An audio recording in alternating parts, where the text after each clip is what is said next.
But there are moral beliefs that are accepted within yourself that aren't because of a creator, and they aren't because you believe that there should be something, a set of moral standards, not because they're imposed. And I tried to say that. I was accused of, saying everybody's bad who's an evolutionist. I said some people take the evolutionist worldview to a higher plane and say, hey, we're responsible, we better fix this world. That's a good result. There are those who take it to the lower plane, like Hitler and communism and socialism. That's what I meant to say. There are those who take creation. And I said that. There are those who take it to a higher plane, and there are the Jim Joneses who take it to a lower plane. So they are more equal, So they're equal in probability and in It's more like a mirror image to me rather than sort of an inverse. Well, I would say probability, mathematics would say this didn't happen. There must have been a creator. It depends on whether you're dealing with finite Man's not gonna say that mathematics or infinite. Hold on, one at a time. Go ahead. It's either finite. It depends on whether you're dealing with finite mathematics or infinite mathematics. Because what's the probability that just A being is surviving on an alternate plane or on a higher plane than we are, that there's just something there that created it. You can't impose mathematics on that. That's why Right. you can't. It's outside the realm of science. So Yep. it's probably a higher, less of a probability than evolution is, because when you try to decide whether there is some being that exists on a different plane than we do, that we cannot perceive, that just seems like an easy way to describe why it happened. Well, I think we have enough examples of things that cannot be observed with the human body, but can be observed with instruments, radio waves as an example. That illustrates there are things that cannot be observed with our five senses. We have five senses. They are very limited. Let's take the sense of sight. You can see the color spectrum, red, orange, yellow, green, blue, violet. But there are things beyond our little color spectrum in both directions, right? X-rays, radio waves, microwaves. There are things in the same electromagnetic spectrum that are way beyond the ability of our eye to pick them up, right? Bugs, for instance, see a different part of the spectrum than we do. They can see ultraviolet. We cannot see that. The fact that we cannot see it does not prove it doesn't exist.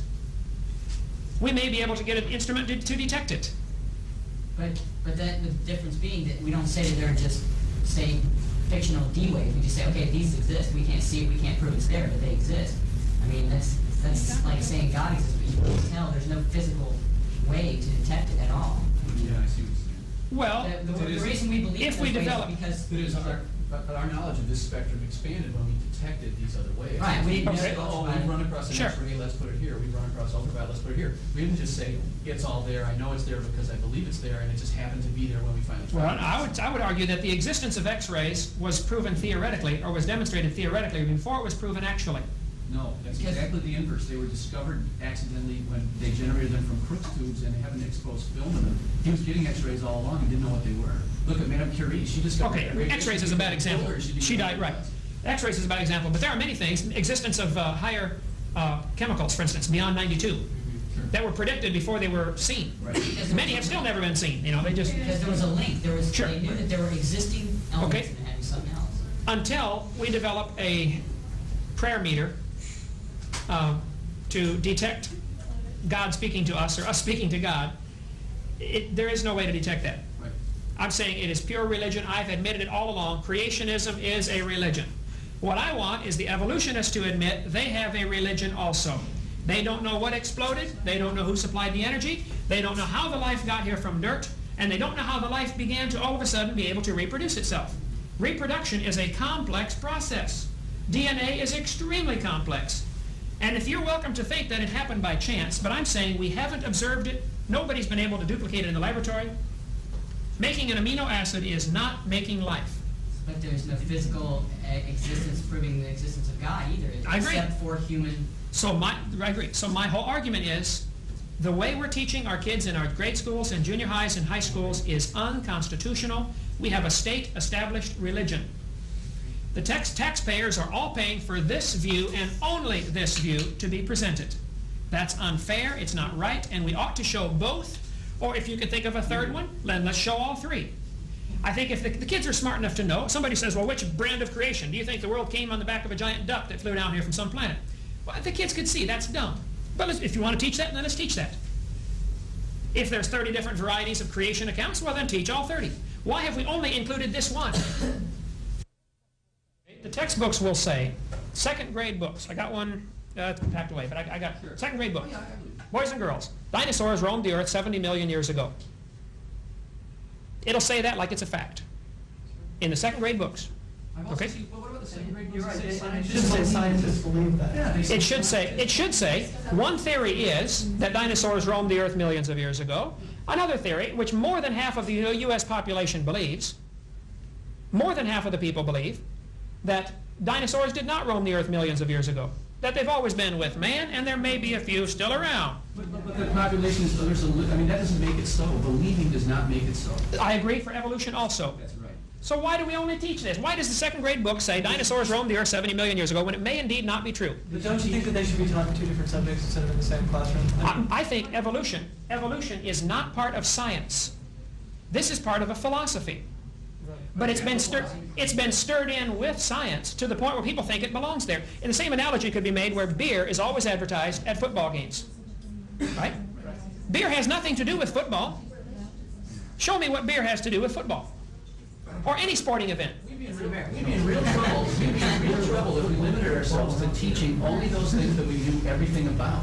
I mean, we couldn't, no one knows how sperm fertilize eggs. No one knows how that really works. Like you said yourself, no one knows, and I know this to be true because I did some engineering, but no one knows what electricity is. Right. We have to teach people something about electricity. We Sure. can't just leave it out because we don't know it all. So you should, yeah, You've got to start somewhere and say, you decide for yourself. If you're a sixth grader and somebody says dinosaurs roamed the earth 70 million years ago, like you said before, kids aren't stupid. Some kid's going to say, well, wait a minute, how did these rocks get this way? How did this happen? How did that happen? If they believe it and it becomes their belief system, well, maybe they'll become geologists. But if not, they won't. I mean, I just don't see this monolithic plot to change people's lives with this thing that doesn't even really exist. I mean, you're not even describing evolution properly, let alone... Wait.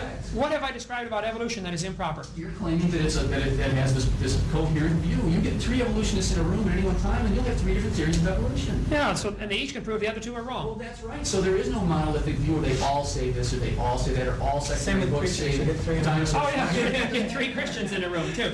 The only one that's right is me. Now that's been proven over and over. But, okay.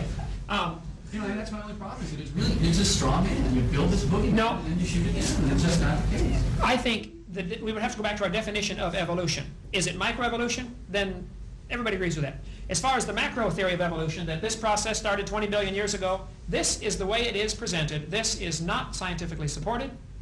It is not supported by consensus of the American people. Most people do not believe this. Majority opinion doesn't mean anything. That doesn't mean it's not true, though. Okay, hold it now. What you just said, listen now. The world population doesn't have a consensus for the existence of your Christian God, but that doesn't Absolutely. mean he doesn't exist, so we've got to have a But consensus. you watch the arguments on creation, evolution, and inevitably, some evolutionists will say, but the majority of scientists believe this. Scientists, they're not the public. Doesn't it? Oh, scientists are are they infallible? No, but there are people who study the thing that have an opinion. The average person in the population doesn't know squat about evolution. That's why your average drug dealer that you're blaming evolutionary theory on isn't going to say, yeah, I'm selling crack cocaine because I believe that evolution gives me the right to do this. He's not going to say that T.H. Huxley or Darwin supports the theory of survival of the fittest. That's why I'm going to gun you down with an Uzi. I mean, that's just maybe. That's ridiculous. It goes back to your philosophical worldview. There's 2 things we haven't covered that we've been asked to cover here. Carbon dating. And I forgot the other one already, but we only got 7 minutes left, so we'll have to hurry. The what? Endocrinology. Dendrochronology. Okay, we'll get into carbon dating, kind of will include that, if we can cover this quickly here. Radioactive elements, and there are 7 or 10 of them, I don't know how many exactly, but we're going to take some of the simple ones. Carbon-14 is radioactive. Carbon-14 is formed in the upper atmosphere. The Earth has a layer of air around it, approximately 200 miles thick. It floats around all the time, it varies, but about 200 miles thick. Skip the details, we're going to call it 200 miles. When sunlight or starlight or radiation